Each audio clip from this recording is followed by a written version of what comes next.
जब हम भारत के प्राचीन इतिहास के बारे में सोचते हैं तो हमारे दिमाग में अक्सर कुछ खास इलाकों के नाम ही आते हैं। लेकिन क्या हमने कभी सोचा है कि झारखंड एक ऐसा छिपा हुआ संगम है जहां सदियों से आदिवासी विरासत और भारत के बड़े बड़े साम्राज्य एक दूसरे से मिलते रहे हैं। तो चलिए आज हम झारखंड की इसी प्राचीन और समृद्ध कहानी की पड़ते खोलते हैं। झारखंड कितना पुराना और ऐतिहासिक रूप से महत्वपूर्ण है, इसका सबूत यहाँ मिले अनगिनत पुरातात्विक स्थलों, मूर्तियों और मंदिरों में छिपा है। इस अनोखे सांस्कृतिक संगम को अच्छे से समझने के लिए हम इसे 4 बड़े हिस्सों में देखेंगे। सबसे पहले हम बौद्ध और जैन धर्म के आध्यात्मिक प्रभाव को जानेंगे, फिर मौर्य और गुप्त साम्राज्यों के साथ इसके रिश्ते को समझेंगे, और आखिर में गुप्त काल के बाद जो क्षेत्रीय शक्तियां उभरीं, उन पर भी एक नजर डालेंगे। तो हमारी आज की यात्रा इन 6 पड़ावों से होकर गुजरेगी। चलिए शुरू करते हैं। आपको जानकर हैरानी होगी कि इस क्षेत्र में बौद्ध और जैन दोनों ही धर्मों का बहुत गहरा असर था। पूरे राज्य में मूर्तियां, मठ, मंदिर और शिलालेख जैसे कई पुरातात्विक सबूत मिले हैं जो ये बताते हैं कि ये जगह इन धार्मिक गतिविधियों का एक बहुत ही महत्वपूर्ण केंद्र हुआ करता था। तो चलिए बौद्ध धर्म की इस विरासत को थोड़ा और करीब से जानते हैं। ये सिर्फ कुछ इधर-उधर बिखरे हुए स्थल नहीं है, बल्कि एक पूरा नेटवर्क था। हम इसकी शुरुआत कुछ बड़े समूहों से करेंगे। हमारी खोज शुरू होती है हजारीबाग जिले से, जहां एक ही जगह पर कई अहम सबूत मिले हैं। सीतागढ़ पहाड़ी पर बुद्ध की 4 तस्वीरों वाला एक स्तूप मिला, जो इस इलाके में बौद्ध धर्म की गहरी जड़ों का सबूत है। पास ही में सूरजकुंड में एक पूरे बौद्ध मठ और विहार के प्रमाण मिले हैं। और कहानी यहीं खत्म नहीं होती। सीतागढ़ पहाड़ी के बलहरपुर में 1200 साल पुरानी पत्थर की मूर्तियां मिली हैं, जिनमें महायान परंपरा के अवलोकितेश्वर की एक खास मूर्ति भी शामिल है। इतना ही नहीं, सूरजकुंड से बुद्ध की एक और पत्थर की मूर्ति भी मिली है। अब हमारी यात्रा हमें धनबाद और रांची जिलों की ओर ले जाती है। धनबाद के विष्णुपुर डोमनी में आज भी एक बौद्ध स्तूप खड़ा है, जबकि तोपचांची में बुद्ध की एक बिना सिर वाली टूटी हुई मूर्ति मिली है, जो शायद वक्त के थपेड़ों की कहानी कहती है। बुद्धपुर में तो बुद्धेश्वर मंदिर ही मौजूद है। वहीं रांची के बिलवा गवा में एक और बौद्ध मठ के जो अवशेष मिले हैं, वो इस बात की पुष्टि करते हैं कि ये प्रभाव कितना फैला हुआ था। अब जरा देखिए कि ये प्रभाव कितनी अलग अलग जगहों पर फैला हुआ था। पलामू के मुड़िया गांव में एक शानदार सिंह स्तंभ मिला है। सिमडेगा के कड़ंगा गांव से बुद्ध की एक मूर्ति मिली है। पूर्वी सिंहभूम के पछिमाला गांव में तो बुद्ध की एक नहीं बल्कि 2 मूर्तियां मिली, और सरायकेला खरसावां के ईचागढ़ में बोधिसत्व तारा की एक खूबसूरत मूर्ति उस दौर की कला और आस्था का एक बेहतरीन नमूना है। बौद्ध स्थलों का हमारा ये दौरा हमें झारखंड के और भी कोनों में ले जाता है। चतरा के इटखुरी में मिली बुद्ध की 4 मूर्तियां हमें सीधे सम्राट हर्षवर्धन के समय से जोड़ती हैं। रांची के जोन्हा गांव में भी भगवान बुद्ध की एक प्रतिमा मौजूद है। बंगाल की सीमा के ठीक पास साहिबगंज के काकझोल में कई बौद्ध मूर्तियां मिली हैं, और गढ़वा के कर्मा गांव में बुद्ध की एक आकृति की खोज ने इस तस्वीर को और भी पूरा कर दिया है। बौद्ध धर्म के साथ साथ झारखंड जैन धर्म के लिए भी एक बेहद पवित्र भूमि रही है। अब हम जैन धर्म के सबसे अहम तीर्थ स्थलों की ओर बढ़ते हैं, और इसकी शुरुआत हम करेंगे सबसे पवित्र जगह पारसनाथ पहाड़ी से। पारसनाथ पहाड़ी, जिसे सम्मेद शिखर के नाम से भी जाना जाता है, जैन धर्म में एक बहुत ही ऊंचा स्थान रखती है। ये सिर्फ एक पहाड़ नहीं बल्कि आस्था का शिखर है। गिरिडीह जिले में स्थित 4478 फीट ऊंची ये पहाड़ी ग्रेनाइट की चट्टानों से बनी है, लेकिन इसका असली महत्व आध्यात्मिक है। जरा सोचिए, 24 में से 20 जैन तीर्थंकरों ने इसी पवित्र स्थान पर निर्वाण प्राप्त किया, जिनमें 23वें तीर्थंकर पार्श्वनाथ भी शामिल थे। यही वजह है कि ये जैन धर्म के सबसे पवित्र स्थलों में से एक है। पारसनाथ के अलावा भी झारखंड में जैन धर्म की विरासत दूर दूर तक फैली हुई है।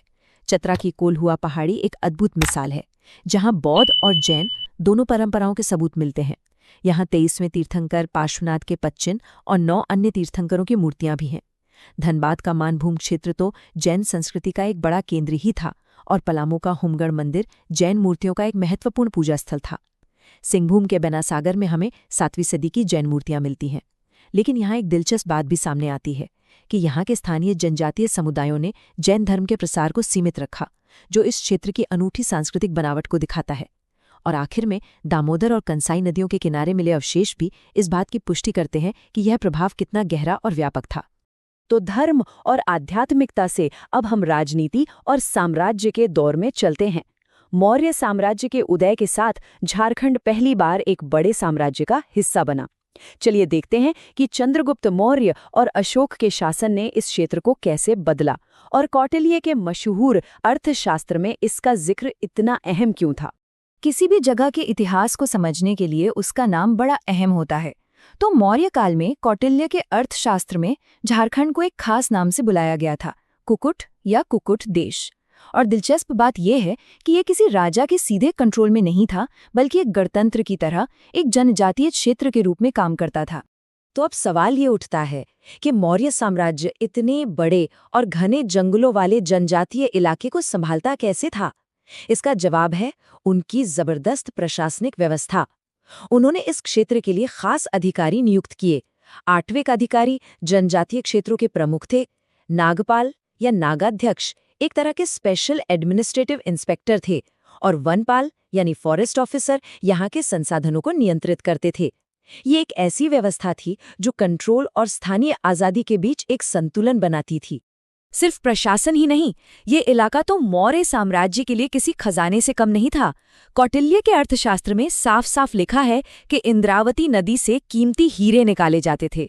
सिर्फ हीरे ही नहीं, यहाँ से मिलने वाले सोने का इस्तेमाल साम्राज्य के दूसरे हिस्सों में किया जाता था। इससे पता चलता है कि झारखंड मौर्य अर्थव्यवस्था का एक मजबूत स्तंभ था। अब आते हैं सम्राट अशोक के दौर में।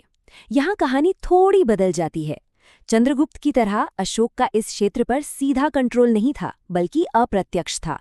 उनके मशहूर 13वें शिलालेख में इस इलाके को आटविक यानी वन क्षेत्र कहा गया है। यहाँ अशोक ने सेना के बजाय एक अनोखी रणनीति अपनाई। उन्होंने धम्म महामात्रों को नियुक्त किया, जिनका काम तलवार से नहीं बल्कि नैतिक मूल्यों और बौद्ध शिक्षाओं के प्रचार से यहाँ के लोगों का दिल जीतना था। लेकिन हमें ये सब इतनी यकीन के साथ कैसे पता है? इसका जवाब पत्थरों पर लिखे इतिहास में है। झारखंड में मौर्य काल की मौजूदगी की पुष्टि 3 बड़े शिलालेखों से होती है। सिंहभूम में मिला रोपन स्तंभ शिलालेख, चाईबासा का हाथी गुम्फा शिलालेख और रांची का कृष्णगिरी शिलालेख। ये पत्थर के गवाह उस युग की कहानी आज भी हमें सुनाते हैं। मौर्य साम्राज्य के बाद आता है भारत के इतिहास का सुनहरा दौर यानी गुप्त काल। इस दौरान झारखंड में कला और वास्तुकला का एक नया अध्याय शुरू हुआ, जिसके निशान हमें आज भी देखने को मिलते हैं। गुप्त काल की वास्तुकला की विरासत पूरे झारखंड में फैली हुई है।